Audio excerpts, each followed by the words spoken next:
Hi, I'm Tabitha Williams, and welcome to What's Eating Harlem. We cover the most exciting community in the world. There's so much happening in Harlem. Let's get started. Freedom is coming tomorrow.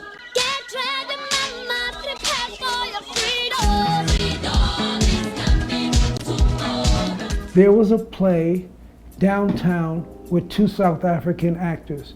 One of the members of my theater company who was South Africans is Voza. There's a play with two actors from my country. You guys need to see it. So we go down to a theater in the village and we see this play, and I've never seen acting like this before. They are Harlem icons. We sit down with Lloyd Williams and Voza Rivers to discuss part one of their Harlem legacies. Harlem hosted an event celebrating successful Black and Latina women business leaders. All of that and more coming up next.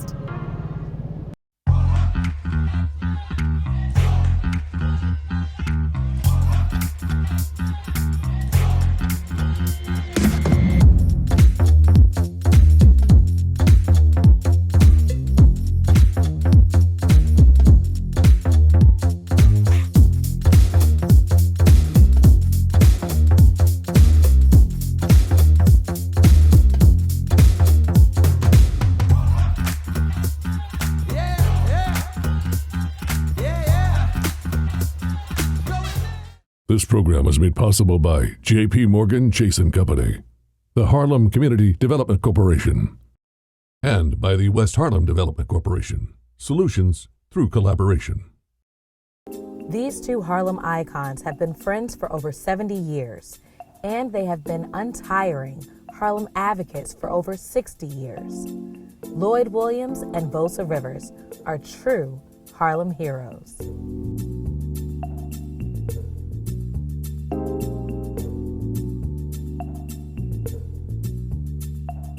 It's important that when you leave today, you make sure that there's a minimum of 2 persons that you did not know when you walked in this door that you know when you're going out.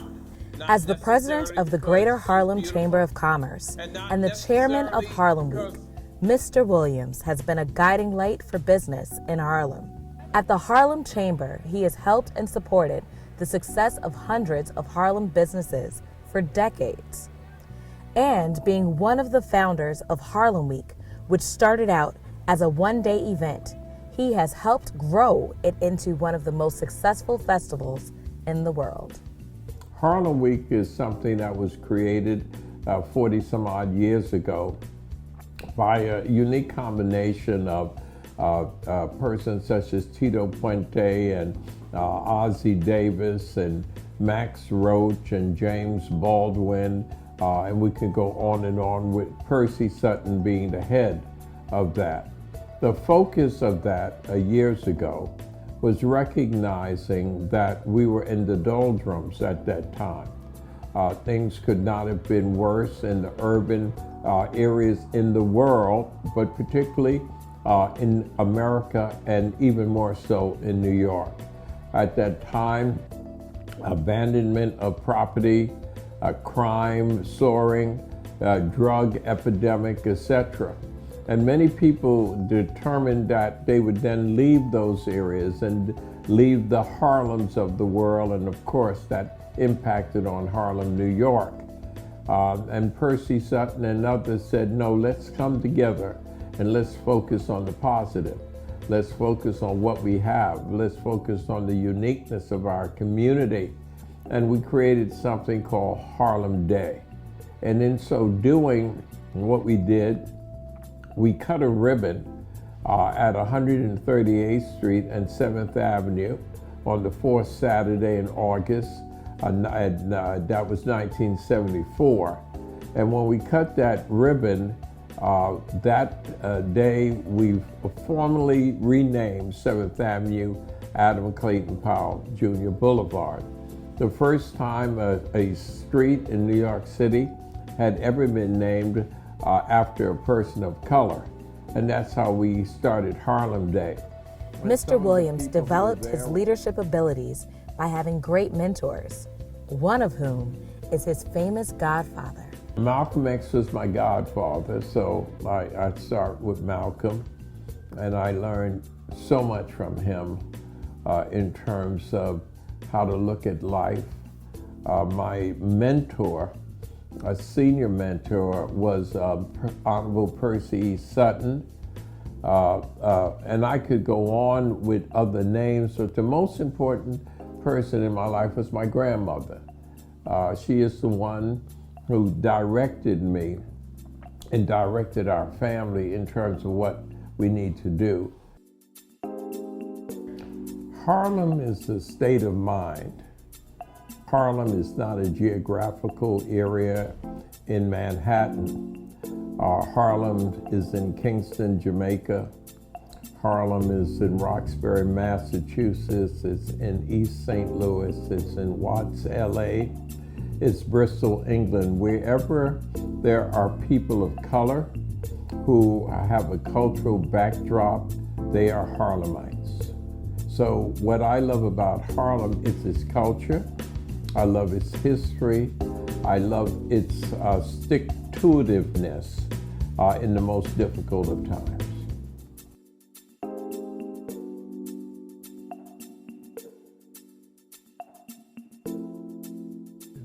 Percy Sutton also played a very important role in Voza Rivers' life.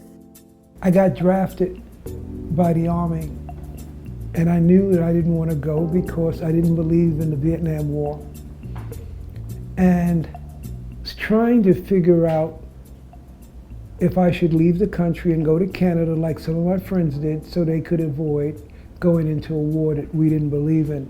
Percy Sutton, I spoke, he was the borough president, and had a conversation with him about going into the war. And he said, well, you know, Voza, there's certain occupations that are exempt. And it's in, there's certain government contracts, they need people still.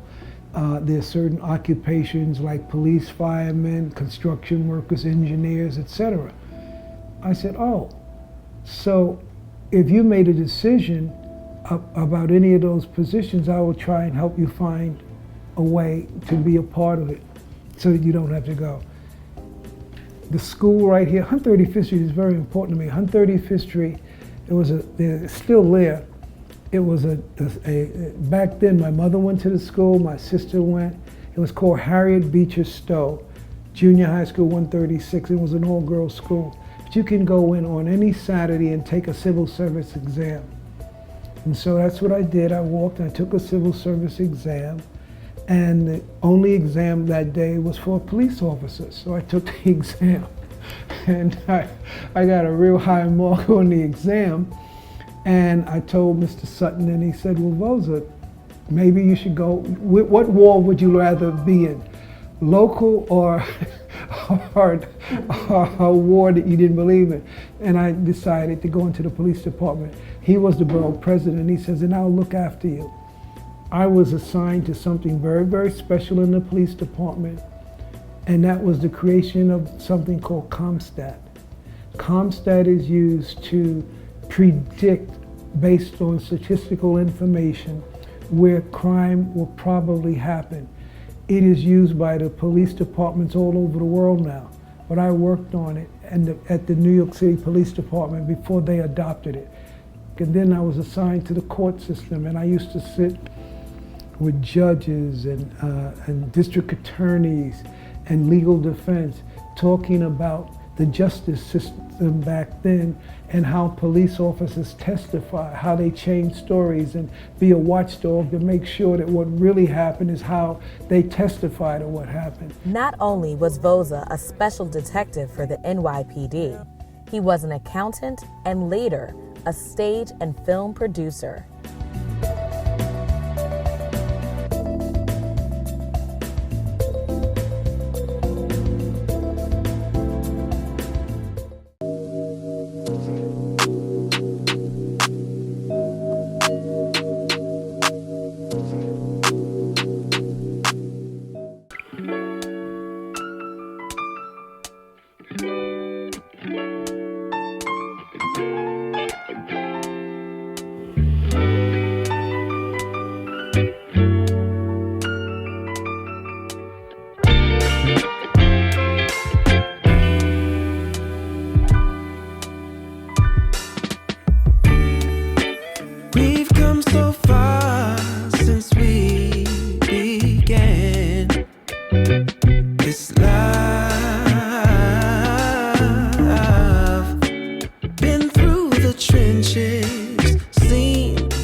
Feels like we barely even touch the ground. I love you more each day, and I pray I can push my ego out the way. Let you know it'll be okay. Yeah. What's Eating Harlem wants to get you involved. Visit our website, www.whatseatingharlem.com. Be sure to follow us on Instagram and Twitter, and like our Facebook.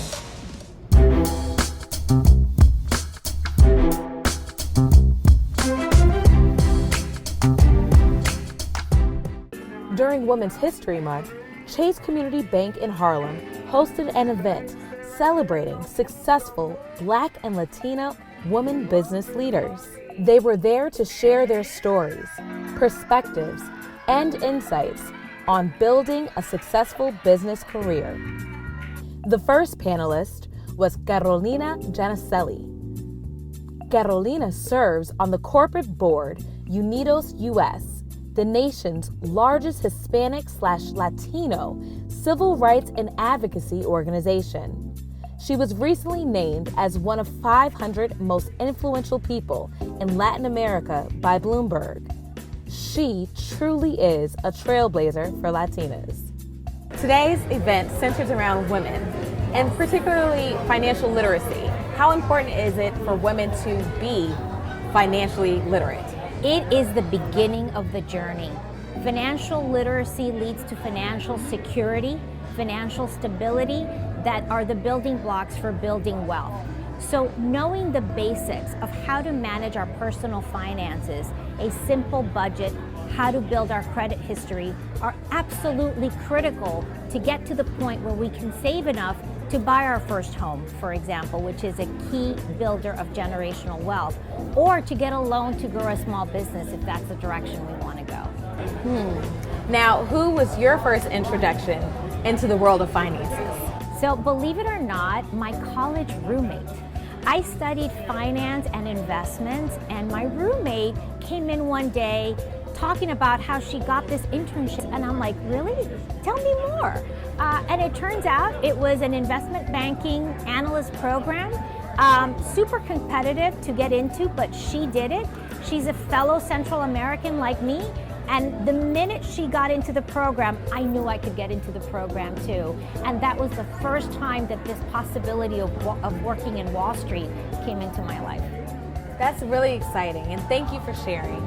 I'm looking forward to hearing more of your story and the steps that you took as you speak on this panel for Women Leading the Way.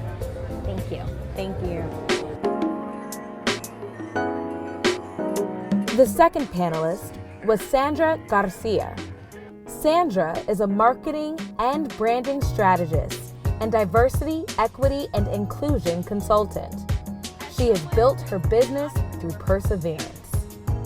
As someone who's been an entrepreneur for some years, would you tell me how important is it to be open to change? Change is the name of the game. I love to say expect the unexpected, because literally you can have a to-do list and think that your day is going to go one way. By the time you're on your first call, second call, the to-do list is completely different. So I would say change is the name of the game. Get comfortable with it, but also embrace it and just allow it to add on to what you're already doing. And though you've experienced much success in your businesses, and congratulations in that, I need you to give some words of encouragement to people who are currently facing failure. Yeah. Where's the gem in the loss? Yes. So I say that entrepreneurs are athletes to a certain degree.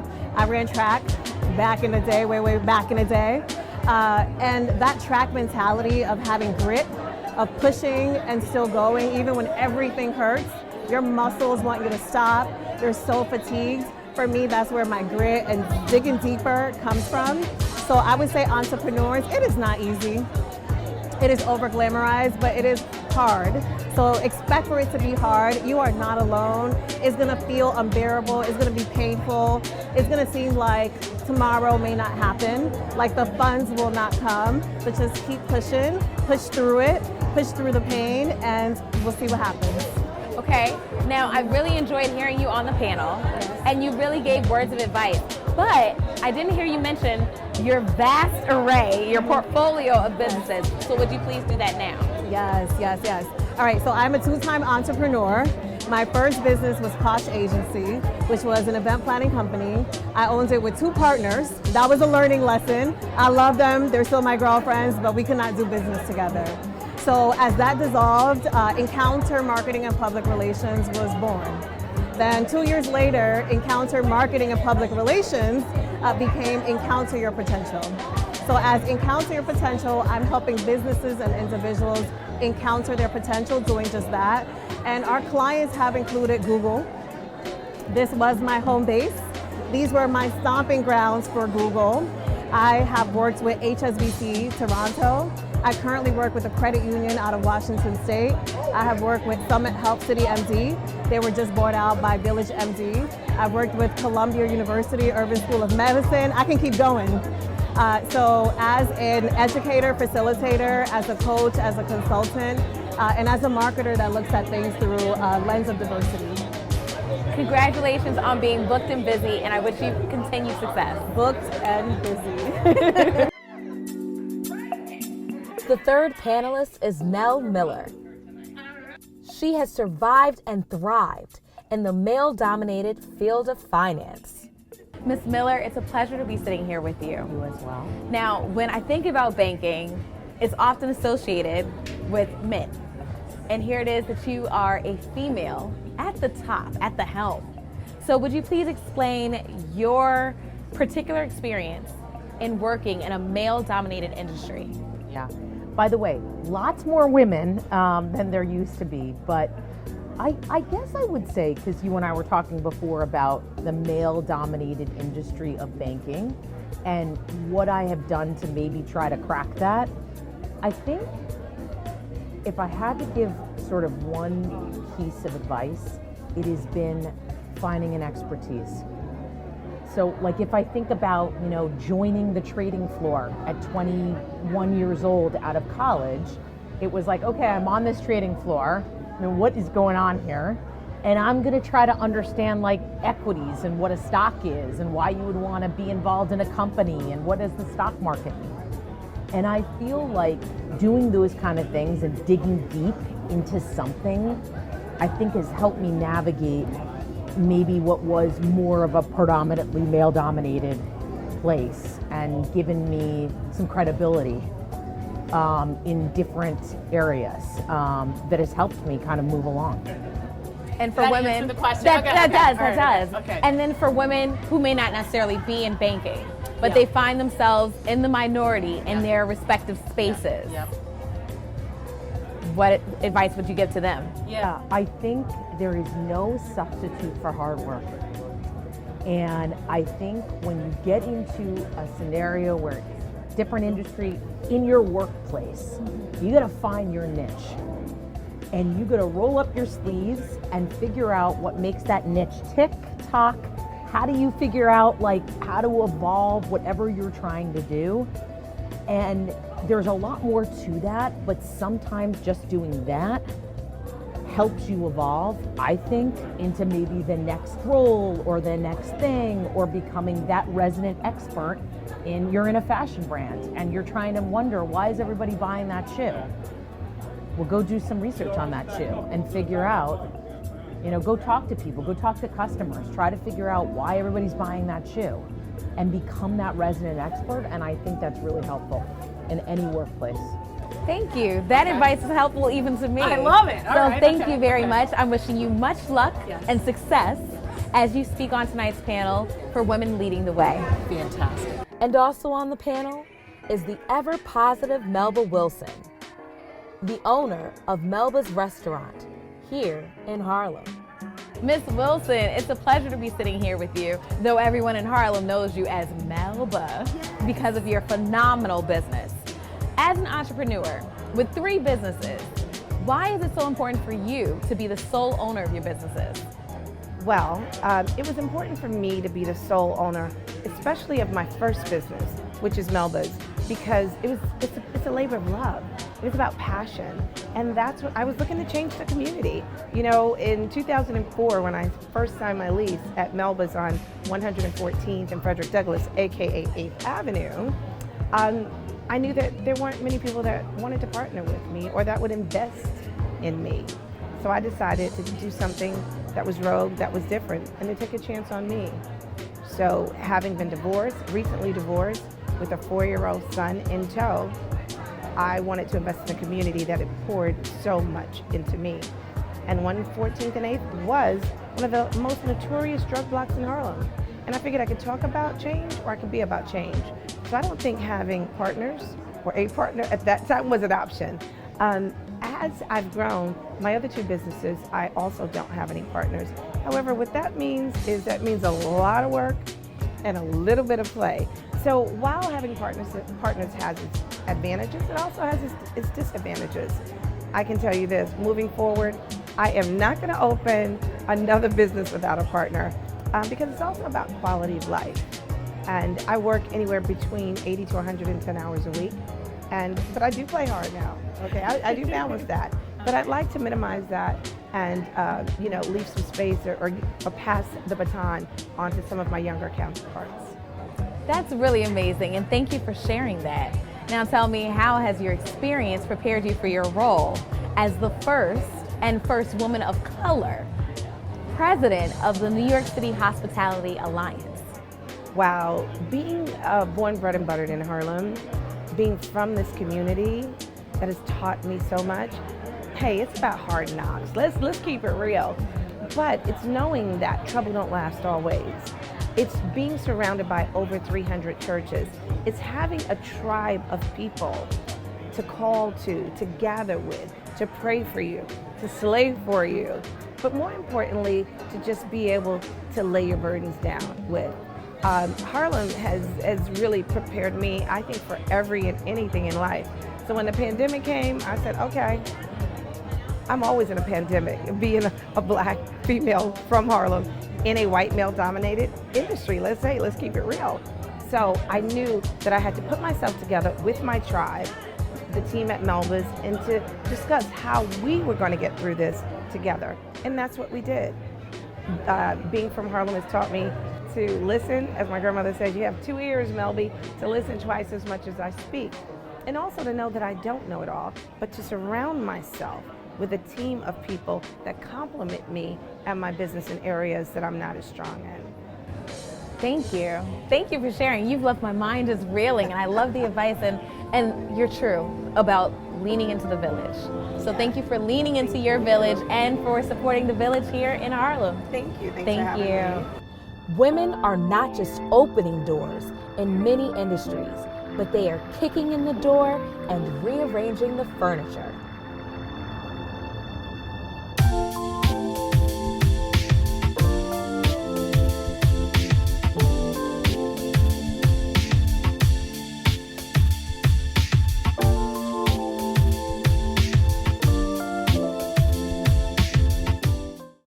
That's all we have for now.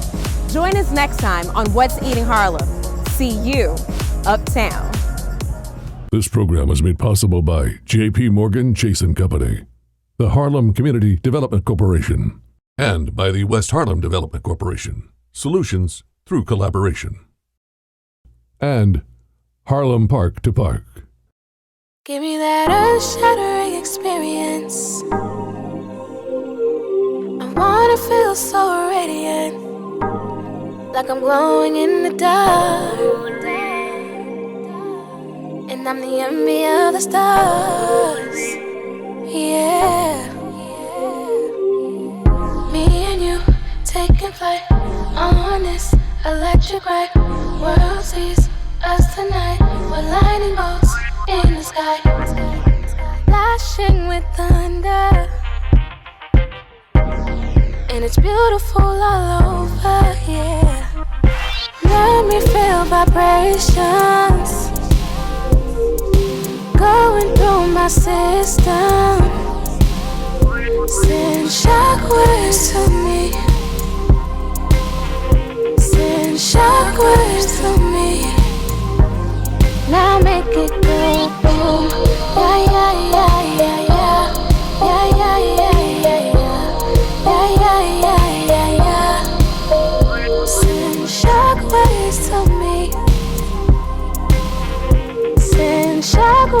to me. Now make it go. Tremors deep inside my veins. From the echoes when I hear your name. And I'm losing gravity. Losing gravity. 'Cause you got me falling deep. Ooh.